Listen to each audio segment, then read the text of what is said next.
Okay, so I want to start with this one specific phrase that I found in the research you sent over. It's a line that almost feels like it's trying to pick a fight with, well, the entire internet. Hmm. The source material we're looking at today, this platform called Triple Moon Goddess, says, and this is a direct quote, "Your chart isn't entertainment, it's a sacred map."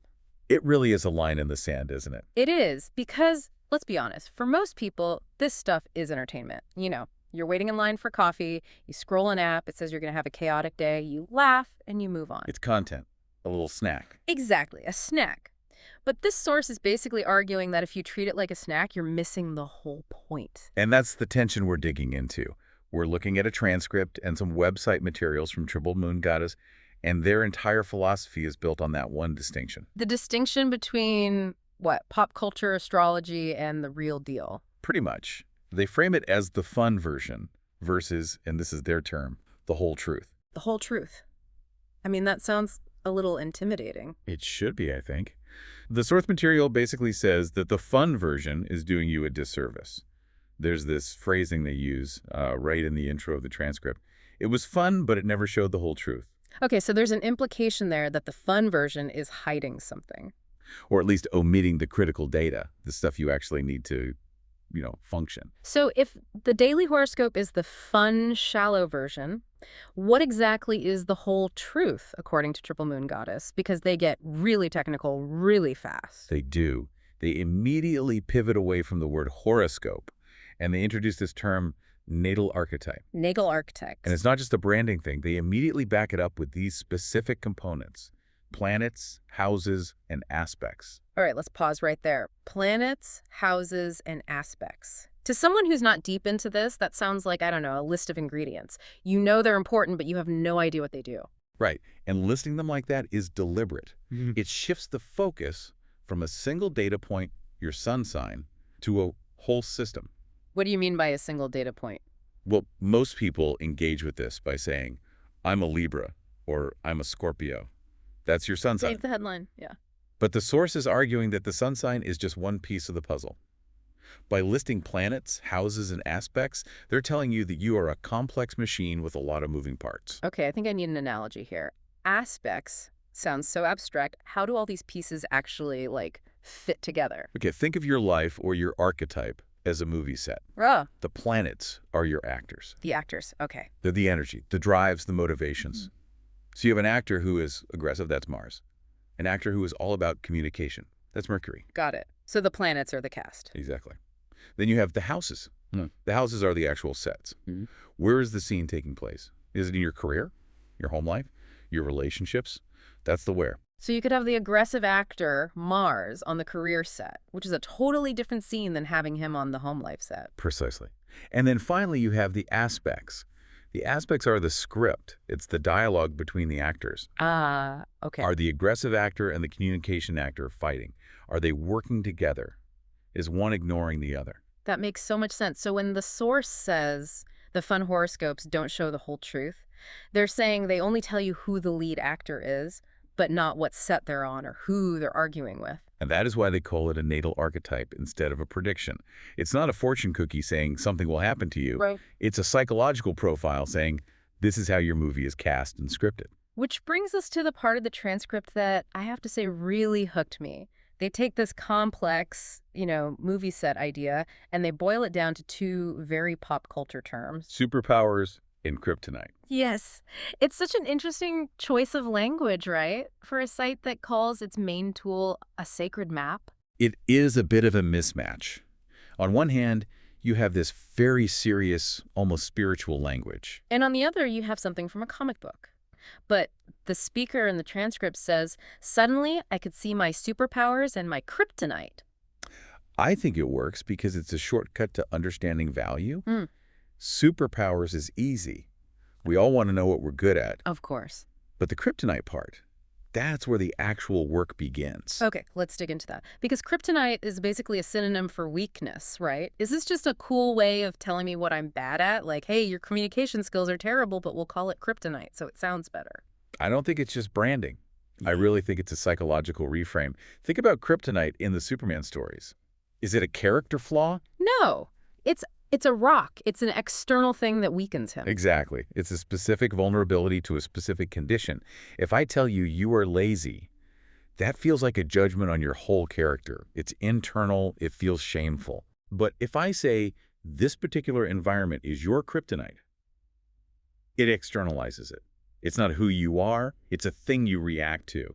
It becomes a mechanic, not a flaw. So it shifts from I am a broken person to I am a person who has a specific predictable reaction to this trigger. Correct. And if you look at the source text, that idea is totally supported by the speaker's stated goal. They say the whole point of the map is not to judge myself, but to grow. Not to judge myself. I mean, that's a huge challenge, though. When you see a bad part of your chart, your kryptonite, the first instinct is absolutely to judge yourself. Like, oh, great, so I'm just doomed to be bad with money. That's the human default. Yeah. But the source argues the map gives you a way to bypass that judgment. Think about it. If you have a map of a hiking trail and it shows a steep cliff, you don't judge the cliff. You don't say, that cliff has a moral failing. No, you just say, okay, I need to bring ropes, or I guess I'm going around. You navigate it. And that brings us right back to that phrase, sacred map. A map implies action. You are the navigator. The cliff is there, that's the truth. But you decide how to deal with it. But just knowing the cliff is there is only half the battle. And this is where I start to get a little skeptical. Because I've done personality tests before, you know? I read the report, I think, wow, that is so me. And then I put it in a digital drawer and change absolutely nothing. And that's falling right back into that entertainment trap. Information by itself is often just, well, entertainment for your brain. So how does Triple Moon Goddess get you over that hump? They promise transformation, not just a cool report. They introduce a tool. Mm-hmm. A tool that, honestly, most people don't want to hear about because it sounds an awful lot like homework. Oh, I saw this. Journal prompts. Journal prompts for transformation, to be exact. I have to admit, when I see journal prompts, my eyes kind of glaze over. It feels like school. It is work. Mm-hmm. And that's the whole point. The source is subtle about it, but the implication is huge. They're saying the natal archetype, the map, the superpowers, that's just the raw data. The transformation happens when you start writing. So the chart is the diagnosis, but the journaling is the physical therapy. That's a perfect way to put it. Let's go back to the kryptonite idea. Oh. Let's say your kryptonite is that you avoid conflict so much that it damages your relationships. It's in there. The chart can tell you that. Yeah. It can show you the planetary aspect that makes you terrified of confrontation. Yeah. And you can read that and feel seen, feel validated. But the next time your boss is unreasonable, you're still going to freeze up. Right. Knowing the map didn't change the actual terrain. Exactly. But the journal prompts force you to engage with it. A prompt might ask, describe the last time you avoided conflict. What did it cost you? And now you have to sit there and really think about it, relive it. That friction, that feeling you just had, that annoyance of having to do the homework, that is the engine of change. It takes it from a passive act of reading to an active act of rewriting your own responses. Transformation is an active verb. You can't just transform by reading a PDF. You have to participate. The map is useless if you don't actually walk the path. So Triple Moon Goddess is really a two-step system. Step 1, here's the truth about how you're wired. Step 2, here's the manual for how to work with that wiring. And if you look at the rest of their website, the broader ecosystem, you can see they're trying to build a whole toolkit for that journey. You mean the other things listed on the site navigation? Right. We've been focused on the natal archetype, which is the core map. But the site also lists tarot and oracle. And to me, that just looked like a list of related services. We do astrology, and hey, we also do cards. Is there a deeper connection? I think there's a functional connection if we stick with this navigator metaphor. If the natal archetype is the map, the permanent terrain of who you are, then tarot and oracle are kind of like the daily weather report. Explain that. Your birth chart is fixed. It's a snapshot of the sky when you were born. That map doesn't change, but your life changes every single day. The decisions, the moods, the challenges. Tarot and oracle are generally used for situational insight. So the archetype is the long-term strategy, and the tarot is the short-term tactics. Like, how do I handle this meeting tomorrow? That's a great way to think about it. It suggests they're providing a whole system. Here's who you are from astrology, and here is how to handle right now from tarot. It reinforces this idea that it's a lifestyle of self-reflection. And the site seems to suggest that people are actually buying into this lifestyle. The navigation has a testimonial section. Which is a really crucial detail. Why? I mean, every website has reviews. 5 stars, would buy again. But in this industry, The personal growth space testimonials serve a different purpose. They aren't just quality control. They're social proof of the transformation claim. You mean they're proof that the work actually works for people? Exactly. If your big claim is, this tool will change your life, you need witnesses. You need people saying, I learned my kryptonite, I did the journaling, and now my relationships are better. It validates the sacred part of the map. It moves it from a product you buy to a journey you join. It is interesting, though, that for all this talk of sacred maps and transformation and work, the entry point is incredibly easy. The source highlights a big button. Click here.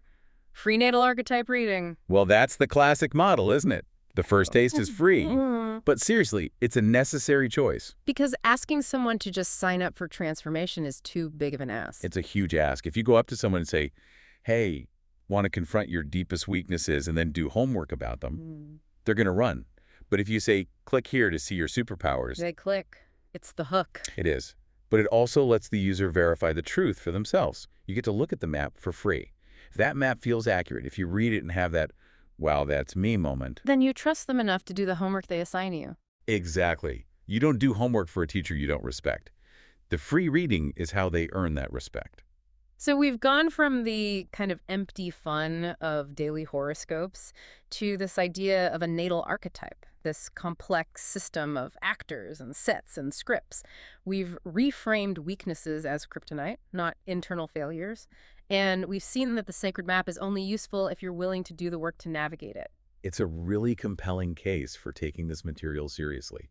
It moves it out of the entertainment column and firmly into the self-actualization column. I want to push back one last time, though. Let's say you do it all. You get the map, you find the kryptonite, you do the journaling, you transform. To what end? The source talks about growth, but that's such a vague word. And that is the ultimate question, isn't it? That is the one thing the map cannot tell you. The map shows you the road, but it can't tell you where you want to go. Precisely. A map is a tool for navigation, not a destination. Triple Moon Goddess can give you the whole truth about your own internal machinery. It can tell you if you're built like a race car or a tank. It can tell you how to maintain the engine, but it cannot tell you where to drive. That part's still on you. That part is entirely on you, and I think that's why they use the word sacred. It implies that your life, your journey, is worth navigating with intention and care. It raises the stakes. You're not just drifting, you're on a real trajectory. So if you're listening and you're curious, maybe you're thinking of heading over to triplemoongoddess.com for that free reading. Do it. Look at your map. Find your kryptonite. But don't stop there. Don't just treat it like a fun fact to bring up at a party. Right. Ask yourself the next question. If I have these superpowers and I know where all the kryptonite is hidden, what am I actually trying to build? What am I trying to achieve?